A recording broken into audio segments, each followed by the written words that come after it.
Meu nome é Cíntia Rothschild e eu sou da 18ª turma da Santa Casa. É uma turma muito conhecida, principalmente pelo apelido da turma, que é a turma dos porretas. Porque é uma turma que foi muito atrevida, assim. Logo na entrada, os meninos da nossa turma, quando calouros, revidaram uma ovada dos veteranos e a nossa turma ganhou uma Santa BCMED pela primeira vez, então ficou sendo uma turma meio queridinha assim da faculdade ficou com esse nome de Turma dos Porretas e até hoje a gente se comunica por grupo de WhatsApp com esse nome, né? Então todo mundo conhece a Turma dos Porretas, né? E tenho muito orgulho de pertencer a essa turma. Bom, como que eu decidi ser médica? Na verdade, eu tive uma formação de escola num colégio de freiras, mas que eram freiras nada tradicionais. Então, elas não usavam hábito, elas jogavam beisebol, elas eram super modernas e a formação que a gente teve foi uma formação bastante moderna, muito humanística e voltada para a natureza. Então o colégio existe até hoje, o Santa Maria, é um colégio no caminho de Interlagos e ele tem uma área verde muito grande. E assim, nesse convívio lá no colégio, eu comecei a pegar muito amor pela área de biológicas. E sempre gostei muito de animais, sou aqui de São Paulo, né? Sou da capital mesmo, mas eu tive muito contato com a natureza através das minhas férias, porque eu passava as férias na casa de uma babá. Ela era de uma família de agricultores do interior do Paraná, perto de Castro, e eu tive muito contato com natureza, animais, etc. Então, assim, eu fui desenvolvendo muito interesse pela área de biológicas. E eu tinha, na verdade, vontade de ser veterinária. Mas quando eu estava no último ano de colégio, eu tive uma febre a esclarecer, que nunca foi, na verdade, esclarecida. Eu fiquei de licença meses desse último ano e o médico de família, na época, ele acabou me convencendo a fazer medicina, porque caso eu no começo do curso não gostasse, eu podia daí voltar à veterinária, mas ele falava, bom, você gosta de animais, mas dos animais saudáveis, né? Será que você vai ter coragem de sacrificar um animal que não tem mais jeito, etc., né? Por que você não faz medicina? E ele foi convincente, então eu acabei prestando medicina. E a minha entrada na Santa Casa foi muito cômica, porque por causa desses meses de licença, eu acabei tendo a recomendação desse médico de ir passar férias na praia, relaxar, que eu não me preocupasse nesse primeiro ano com o resultado de vestibular, porque não tinha feito cursinho, não ia provavelmente entrar, né? Medicina sempre foi muito concorrido e que eu fosse para a praia e tal. E meus pais eram muito previdentes, a gente levou documentação, etc. Mas saíram várias listas da faculdade e nada do meu nome, até que uma tarde eu fui passear com meu pai depois da praia, a gente estava tomando sorvete. Quando a gente chegou em casa, minha mãe estava desesperada, porque minha irmã tinha ligado daqui de São Paulo, falando que eu tinha saído numa lista e uma amiga nossa tinha visto num jornal que a gente nem comprava, né?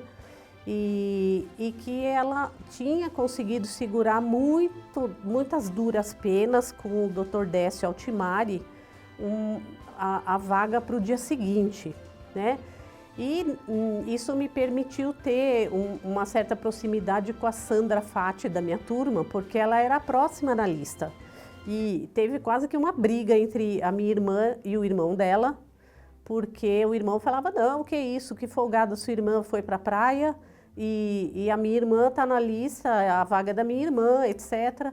Mas no final nós duas entramos e eu não era folgada nada, né? Fui super CDF a faculdade inteira, né? Era dessas pessoas que fazia caderno naquela época, né? E o meu caderno era um dos cadernos que principalmente os meninos do fundão gostavam de usar para tirar xerox para poder estudar para as provas e tal. Então, assim, no fim, eu fiz jus à vaga, né? E todo mundo viu que eu não era folgada, foi uma coisa totalmente fora do esperado mesmo, né? Assim, meus anos na Santa Casa foram maravilhosos, porque a Santa Casa, ela tem uma particularidade, pelo menos na minha época tinha, que era uma formação muito humanística. E então eu tive uma continuidade do que eu tinha em casa, do que eu tive no colégio, né? E também por coincidência, né, no colégio a minha turma era a última turma só de meninas. E na faculdade, a minha turma foi a última turma que tinha menos de 50% de mulheres. Isso teve várias implicações, né? Os meninos eram muito respeitosos com a gente, muito brincalhões. E na época de campeonatos, né, eu participava muito dos campeonatos, meus pais me deixavam viajar. Então, isso não era muito comum, né, as meninas poderem viajar sozinhas, né, para campeonatos. Então eu acabava jogando um monte de coisa, inclusive esportes que eu nem conhecia direito. Então, assim, eu sempre aproveitei muito a faculdade. E a Santa Casa, assim, foi maravilhosa porque ela nos deu uma formação muito completa, né? Até hoje, eu acho que a formação que a gente recebeu foi uma formação muito completa. Porque a gente não ficava só nos livros, né? Não ficava só num currículo básico, mas a gente tinha uma formação além disso, né? Ter psicologia médica desde o primeiro ano, estar dentro de um hospital desde o primeiro ano, com atividades com pacientes, era uma coisa maravilhosa, porque quando a gente chegou no internato, a gente tinha uma familiaridade enorme com os pacientes. E isso é um diferencial da Santa Casa, né? Todo mundo, assim, de outros lugares que não teve a oportunidade de estudar aqui,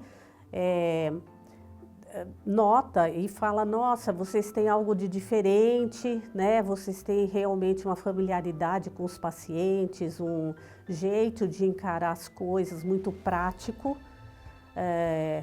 E a gente teve uma formação muito completa.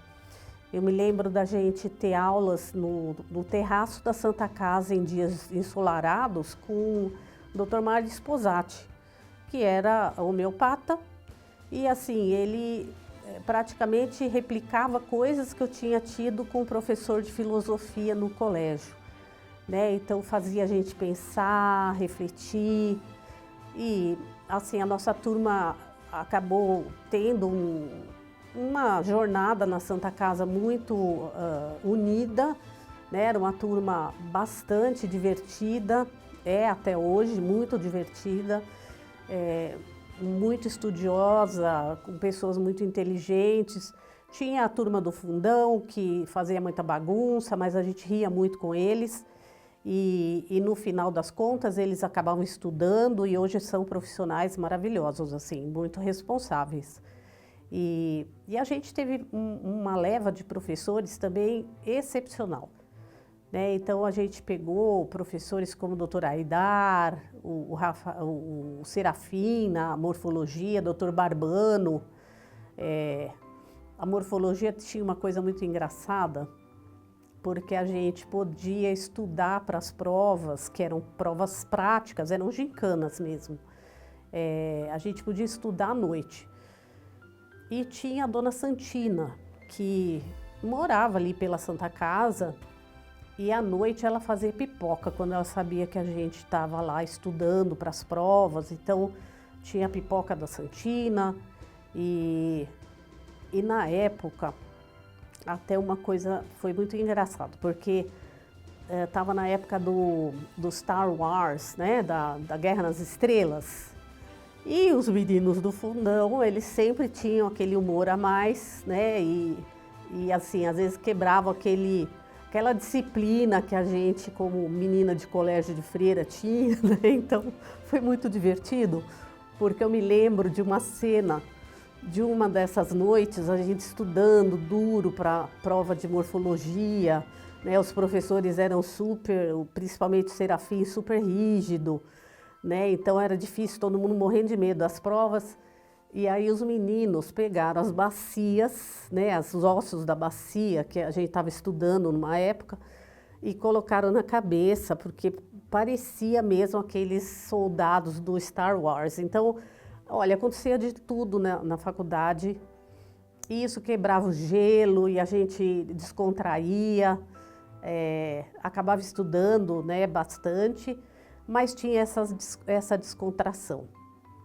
E eu acho que a gente teve, assim, professores que marcaram nossa jornada inteira na faculdade, né? Tanto essa parte mais básica, né? Ciências básicas, como professores na área clínica, extremamente estudiosos, que sabiam muito, muito, muito, né? Na época não tinha computador, não tinha internet, não tinha Google, né? E você não precisava, porque na época você recorria a esses professores ou mesmo a residentes, mas, né, que estavam na nossa frente, e o pessoal sabia muito, lia muito artigo científico, tinha muito conhecimento prático também, né?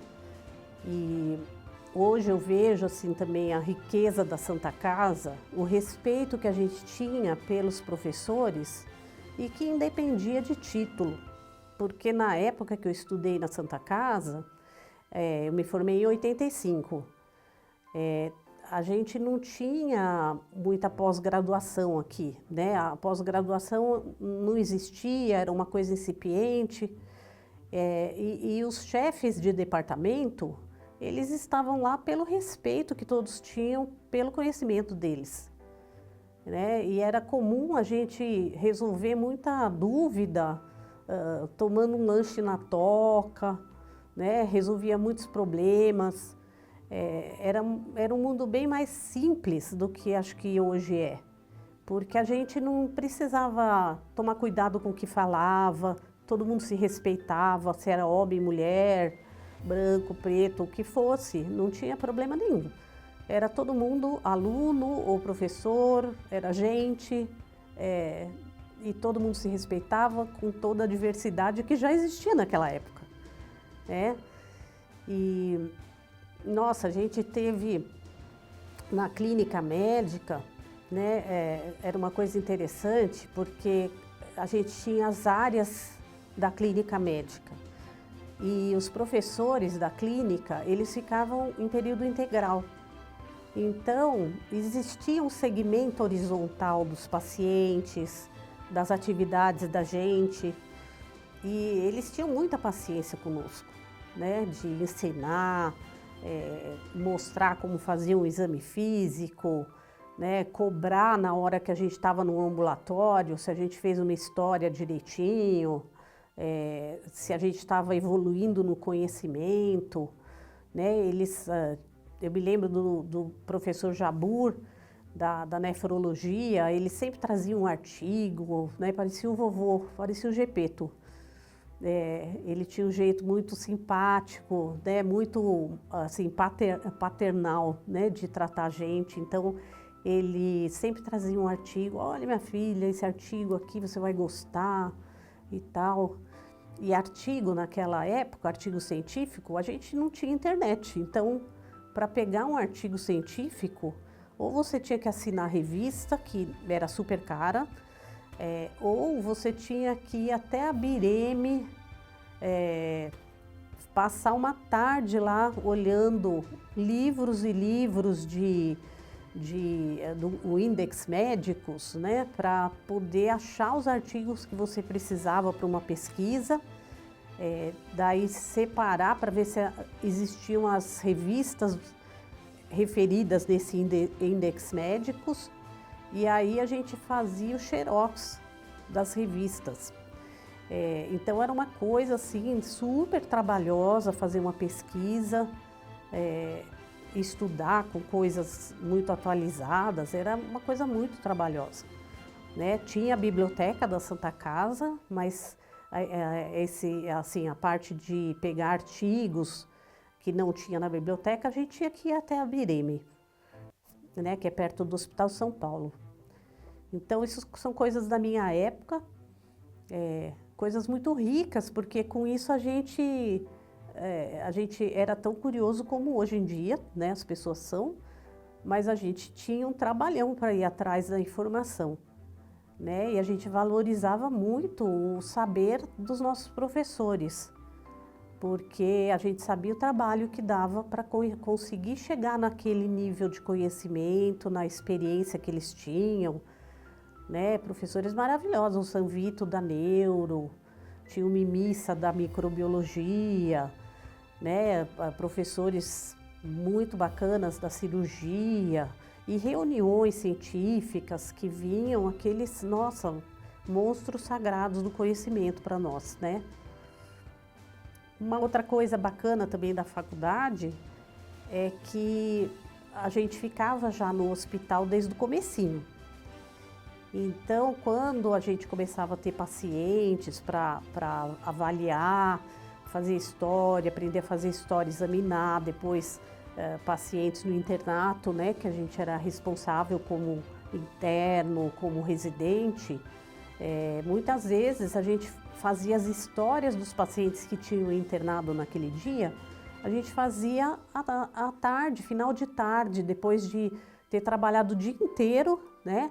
A gente fazia, às vezes, ambulatório de manhã, reuniões científicas à tarde, aí ia fazer a evolução dos pacientes que estavam internados e tinha que fazer as histórias e preparar os casos para o dia seguinte, né?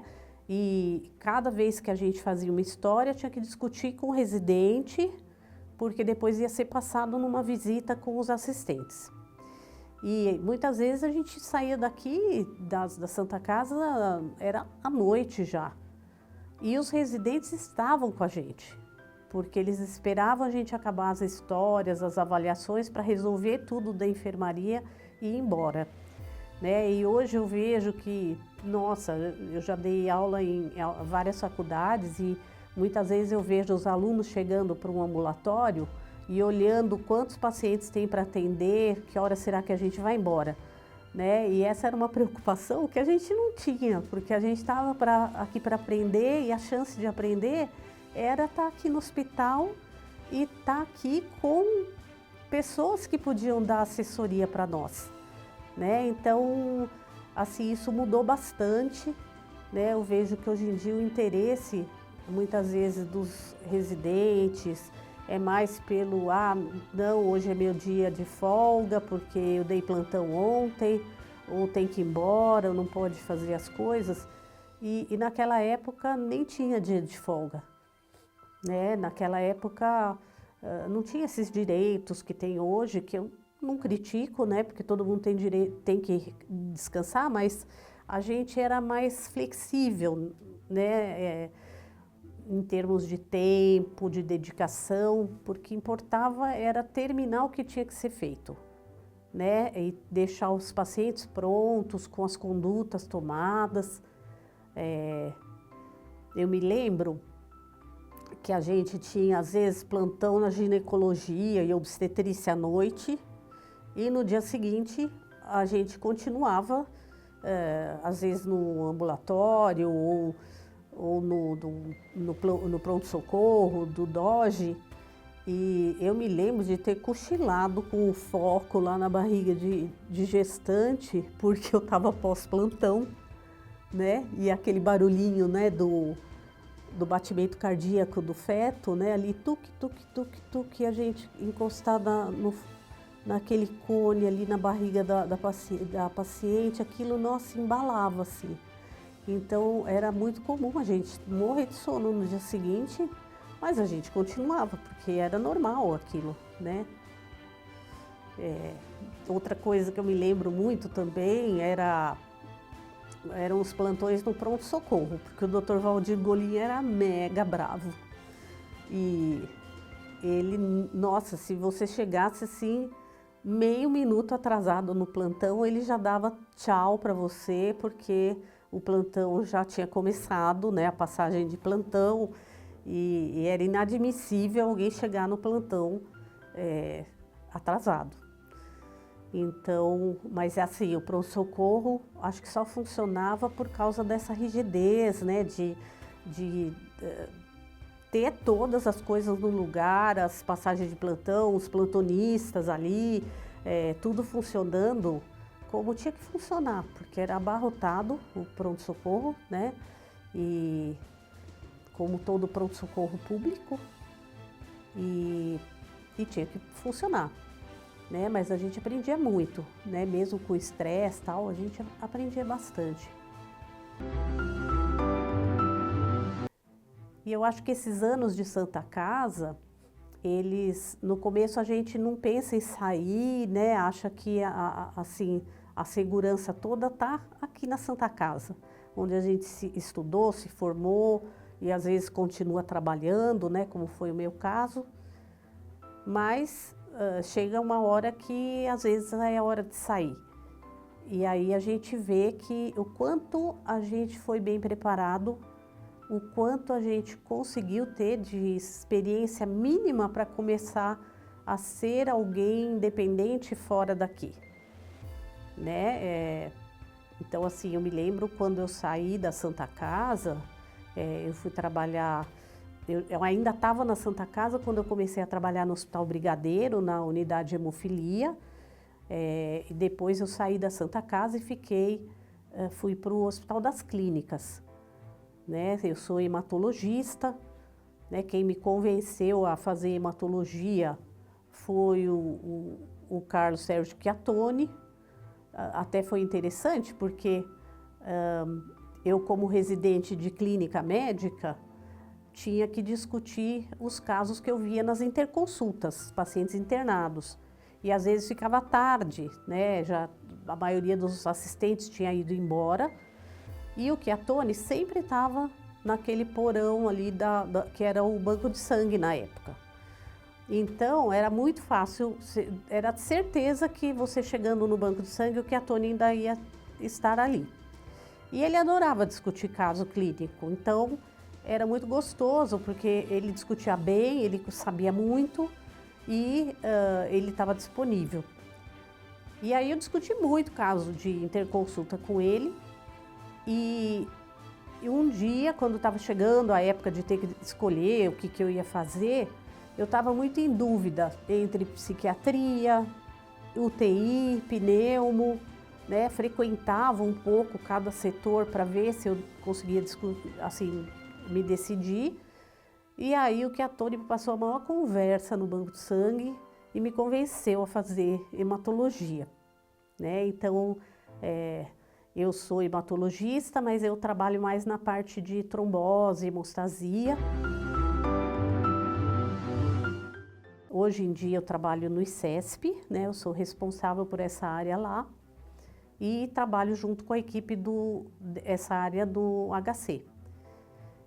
Mas é fundamental a bagagem que eu levei da Santa Casa, né? Porque a gente tem um senso prático muito grande, então às vezes a gente pode não saber explicar qual é a estrutura molecular de alguma coisa, não saber totalmente os mecanismos, mas a gente sabe resolver os casos e depois a gente vai ler e vai se instruir mais na parte teórica.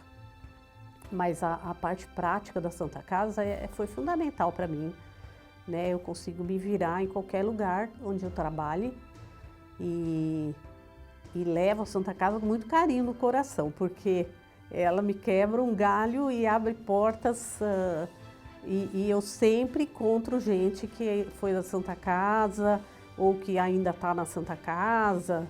Então, até meu marido fala, nossa, a gente não pode ir num shopping que encontra alguém, é da Santa Casa.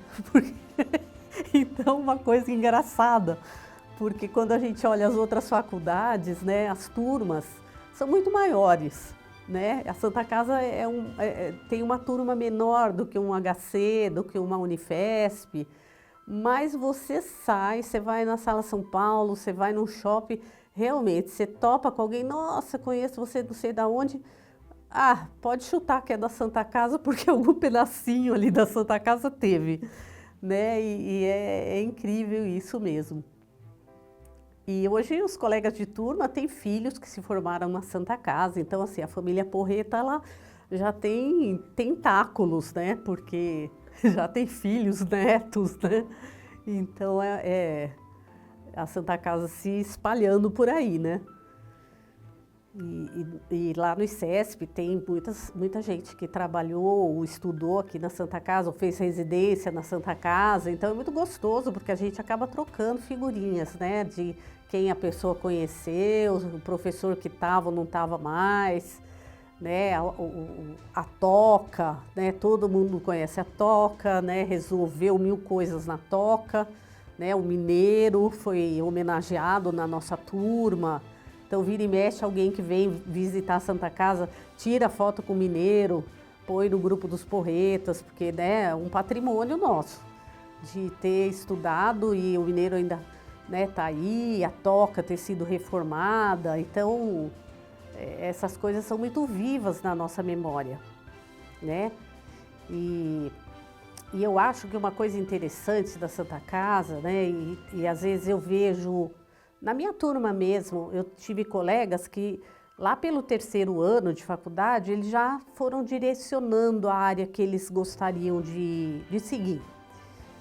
E isso foi muito rico, eles conseguiram posições e hoje estão muito bem e tal, às vezes até no exterior. Mas um conselho que eu dou para alunos que estão cursando a faculdade é aproveitar tudo que puder aproveitar da faculdade. Porque assim, eu acho que o importante é ser curioso, porque a nossa curiosidade é que faz a gente ir para frente e buscar entender melhor as coisas, né? As matérias, a vida de um modo geral. E através da curiosidade, se você mantém essa curiosidade aguçada, você não se fecha para uma área, um ponto de vista. Então, isso faz com que você possa conhecer pessoas, áreas, aspectos da área que você às vezes escolheu, né? De uma forma que se você tivesse fechado a esse conhecimento, você não conheceria. E muitas vezes são conhecimentos que não têm absolutamente nada a ver com a medicina, né? Então, assim, na minha vida profissional, né, eu sempre fiquei ligada à faculdade de medicina, exceto por 5 anos em que eu acabei trabalhando no Fleury, né? Depois do Fleury, eu acabei passando 5 anos na indústria farmacêutica. Mas sempre trabalhando com ou pesquisa, como foi na Bayer, né, que eu trabalhava numa área global de pesquisa clínica, ou com educação, que foi o que eu fiz na Baxter, que depois virou Baxalta e que depois foi comprada pela Shire. Eu trabalhei muito com educação, então eu conheci muita gente no Brasil inteiro e usei muita coisa que eu aprendi ou na Santa Casa ou no Fleury, tanto da parte corporativa, da parte de gerenciamento de projetos, gerenciamento de tempo, gerenciamento de pessoas. Tudo que eu pude aprender, eu consegui aprender com a maior alegria. E isso hoje é uma coisa que eu uso no ICESP, no HC, na minha vida pessoal, porque são coisas que não são fechadas na medicina, né? Você gerenciar um projeto é quase igual gerenciar sua casa, gerenciar financeiramente suas finanças, né? Ou gerenciar um projeto de pesquisa, como eu estou fazendo lá no ICESP. Então, tudo vai entrando na nossa bagagem. Então, acho que a maior coisa assim, que as pessoas podem levar, né, e que não ficam fechadas nas paredes de onde você está trabalhando, é a curiosidade ir atrás. Hoje em dia com a internet a gente tem muito mais facilidade, né, de conseguir chegar na informação, né, perguntar para as pessoas, né, trocar conhecimento com quem é mais velho e mais novo, né, porque a gente sempre vai aprender alguma coisa, né, estar aberto a receber conhecimento, a trocar conhecimento, isso é muito gostoso, e mesmo trocar conhecimento com o paciente, né. Eu temo muito hoje a evolução da medicina, agora que está entrando aí telemedicina, inteligência artificial, né, o papel que o médico vai ter, ou os profissionais de saúde, futuramente. Porque o que nos diferencia da máquina é o fato da gente ser humano, da gente ter sentimentos, ter consciência, pensar, ter compaixão, poder trocar experiências de vida com as pessoas que a gente está atendendo, né? E que às vezes, nossa, tem uma riqueza de vivências que é impagável, né? A beleza, a delícia que é fazer um diagnóstico, acompanhar o paciente, ele mostrar que tá melhorando para você. Nossa, isso não tem preço, né? E isso com essa distância que está acontecendo entre profissionais de saúde e os pacientes, né? Talvez faça com que a medicina perca um pouco o que ela tem de mais gostoso, né? Então, assim, aproveitem, curtam as vivências, curtam conhecer mais coisas, aprender, trocar experiências com pessoas, né? Porque isso eu acho que é a maior riqueza que a gente pode ter, né? Adquirir durante a vida e trocar com as pessoas, né? E aproveitem quem tem o privilégio de estudar na Santa Casa, se ela ainda mantém esse humanismo que sempre foi um diferencial, né? Aproveitem isso, porque isso vocês vão levar para a vida inteira. E foquem no objetivo, descubram o seu propósito, o que você quer ser na vida e vá em frente. Foque nisso, mesmo que você tenha que às vezes pegar um emprego aqui e ali para pagar umas contas, que está mais apertado, não tem problema, mas não se desvie do seu objetivo e do seu propósito, porque é isso que vai fazer você feliz. E fazendo você feliz, vai fazer quem está à sua volta feliz também e vai fazer com que você seja capaz de modificar, né, a nossa realidade. Então esse é um conselho que eu deixo como irmã mais velha aí dos alunos que estão cursando a faculdade, né? É isso. E eu agradeço muito essa oportunidade de gravar essa experiência, que foi super importante e ainda é muito importante para mim.